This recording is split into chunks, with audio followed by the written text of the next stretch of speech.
Discovered in the late 19th century, Lamplight Caverns was converted into a tourist attraction, where people could come and learn about the caverns, how they were made, and what creatures called the caverns home. On the 23rd of October 2077, 82 students from the Early Dawn Elementary School were taken on a field trip to explore Lamplight Caverns. And for many hours, the children, watched over by several teachers and parent chaperones, wandered the caverns, unaware that it was about to become their new home. After packing up, the children were just about ready to head back to school when the caverns started shaking and the lights went out. A few minutes later, after the lights had come back on and the children had settled, the adults came together, and Mr. Pollock, a parent, told the other adults to stay put and watch the children while he went to see what was going on. When he came back, his face had drained of all colour, and according to him, the entire Washington, D.C. area was now covered in mushroom clouds. After 4 days of living inside the caverns, Claudia, a teacher, went outside to look around, and when she didn't come back, Mr. Cobb, a parent, went to find her, but he never came back. So now there were 3 teachers, 2 parents, a few of the cavern staff, and 82 children, most of whom missed their parents and wanted to go home. I'm sure some of them tried to leave but were stopped by the adults who told them it wasn't safe to go outside. Even so, one by one the adults would leave in search of help or food, and not a single one of them ever came back. A few weeks later, the last adult, Carrie Delaney, a 4th grade teacher, despite the children's protests, went outside, and just as they feared, she didn't return, and now they were left to fend for themselves. A lot of the children would continuously cry. They were scared after all. But one of the older students, a 10-year-old boy named Jason Grant, wasn't afraid. He knew there wasn't anything to be afraid of. As long as they didn't go outside, they would be fine. Another month went by, and with Jason's guidance, the children were actually doing pretty good, but they were slowly running out of things to eat. So Jason told them to start exploring the rest of the caverns, beyond where tourists were allowed to venture, and to their surprise, there was a vault door. The children thought they were saved, and they hammered on the door until their little hands bled, but no one answered. Yet they were certain they could hear voices coming from inside, and would return each day to see if whoever was in there would let them in.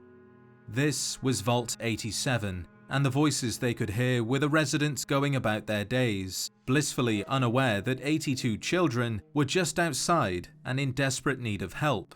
In the end, only a single voice would answer their pleas: Peter Stevens, a vault technician, who until recent had been happily married. But this marriage deteriorated after his son Jason Stevens died under mysterious circumstances. As a result, his wife shut down, and now Peter had started hearing voices, which led to the vault doctor telling him his mind was compensating for the loss of his son and gave him some new pills to take. But Peter thought pills were for crazy people, and he wasn't crazy. But the longer the children banged on the door, the more manic he became. And one day, after finally having enough of hearing the children, he shouted as loud as he could that they were already dead and to leave him alone. This put an end to the banging, but still Peter would hear the children laughing, which eventually did lead to him losing his mind. While Peter's fate is unknown, he most likely became an unwilling participant in the Vault's experiment, which involved testing FEV on humans. After this encounter, Jason Grant was done relying on adults, or Mungos as they came to be known, and never again would he or any of the other kids depend on them for anything. 3 months of living in the caverns and 2 months under Jason's leadership, the children were happy. Well, as happy as they could be riding out the apocalypse inside a cave, but they needed to do more than just survive. Jason told them that if they were going to live down here, they needed to work together and to work hard, and the others decided that Jason was right, and to show they fully supported him, they made Jason the first mayor of Little Lamplight, a city made by kids for kids. The first order of business was to find more food. The rest of the caverns had already been searched, and it was evident that they needed to go outside, because if they didn't, they would all starve to death in the end. So the strongest children were grouped together and sent outside to find food, and unlike the adults, they came back, and it was the first step in showing the rest of the children that they were going to be okay on their own. Of course, not all scavenging trips were successful. Sometimes children got hurt or taken away by Mungos, and sometimes they brought back strange meat that tasted funny, likely stolen from cannibal camps. But they didn't know any better. All they knew was it tasted strange, and eating it didn't feel quite right. So whenever the meat had a funny taste, the children would throw it into the pools of water, where fungus would one day grow. Fungus that was edible, but tasted like toenails. After several years, the children had created an okay place to live. They built bridges and walkways, hung up lights, and even brought mattresses from the outside to sleep on. And in time, they had used up all the space they had, expanding to all areas of the caverns, right up to another vault door. Only now, instead of trying to get inside, they started placing traps to dissuade any Mungo that left the vault from entering their home. And this got some of the other children thinking. One day they would all grow into Mungos, and the thought was unbearable. So to save the settlement, they decided that once someone turned 16, they had to leave. I imagine many 16-year-olds refused to go, which may have ended with their bodies being thrown into the pool to feed the fungus, but this could have also led to the creation of Big Town, a lie made by the mayor and Lamplight higher-ups to make the children feel better about having to leave. Imagine growing up, hearing stories about a town that was safe and comfortable, a place where Mungos went to live better and safer lives. But these children who wandered off into the desert in search of Big Town quickly realized that they had been lied to and they couldn't go back, so they were forced to settle down, but in doing so, they turned this lie into a partial truth. While Big Town was now real, it wasn't a safer or better place. In reality, Big Town was where Lamplighters went to die. The town was tiny. It had very little in the form of defense, usually just the one person guarded the entrance, while the others did their best to stop the junk walls from falling down, which was all they really had time for, as slavers and super mutants harassed them day and night, taking anyone they could get their hands on. Life in Big Town really was just living in fear until the day you became a slave, a mutant, or food.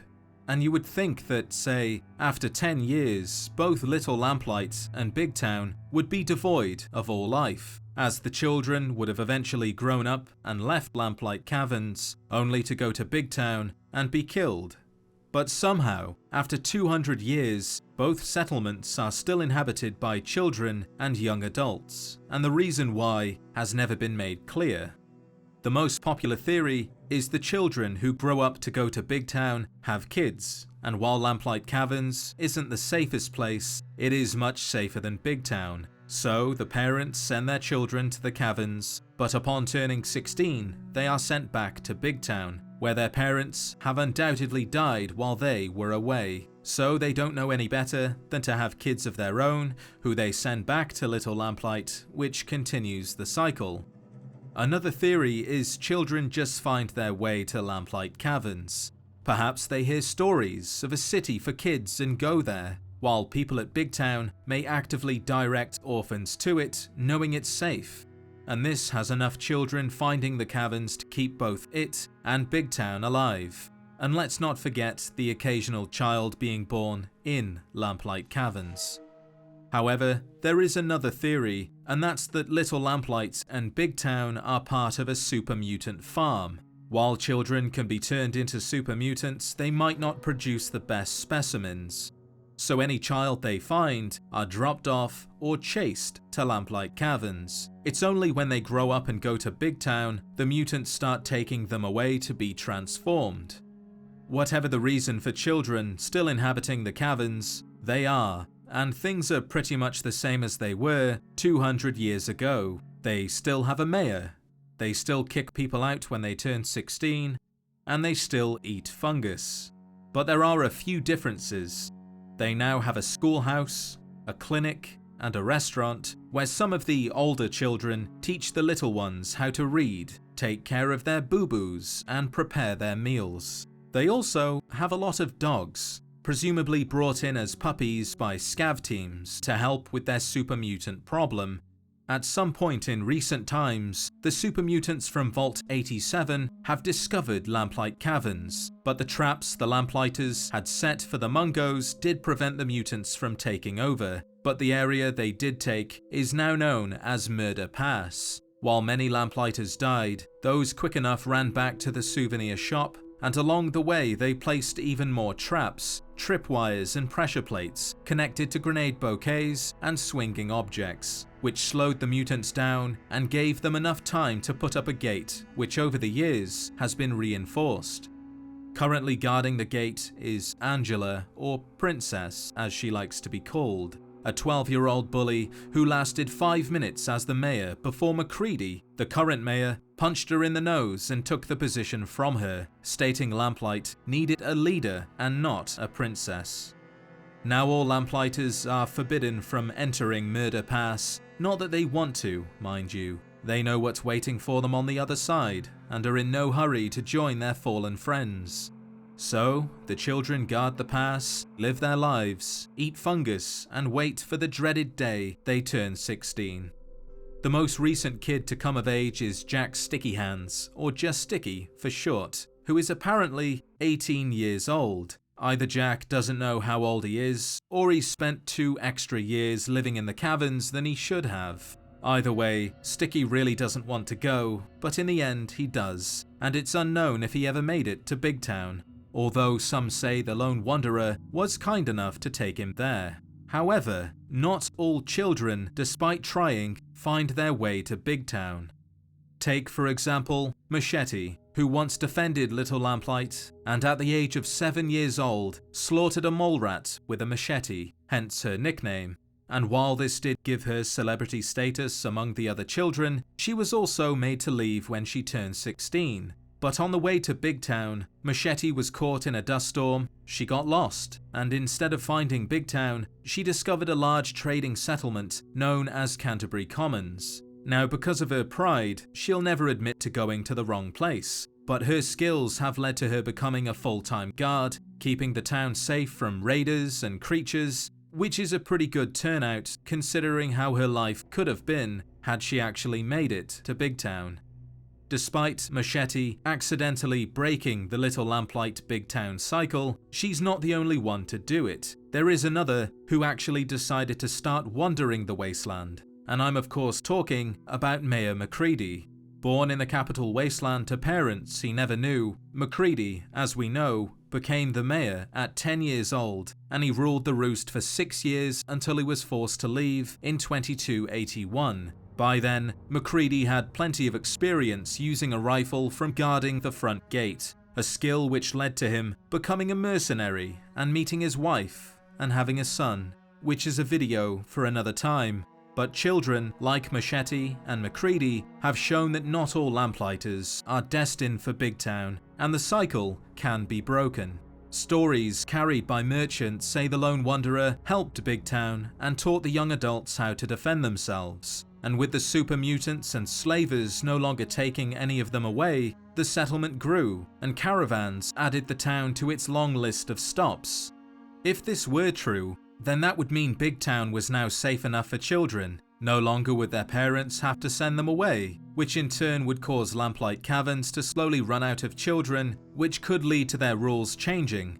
Or perhaps, with Little Lamplight on the verge of collapsing, scav teams could be sent to investigate Big Town, where they would see that both children and Mungos could coexist, and this could lead to both settlements coming together to make each other stronger. Sadly, we have no way of knowing if this is true, and as of 2287 the fate of Little Lamplight is still unknown. Hopefully the children destined for a life underground, living no better than glorified mole rats, are instead with their parents, in a town with other children, and are in some strange way having the best childhood they can in the post-apocalyptic world. Be sure to show your support by liking the video and subscribing if you haven't already for more Fallout content. If there's anything you'd like to see in a later video, leave a comment and I'll see what I can do. With that said, thank you, as always, for watching, and I'll see you in the next adventure.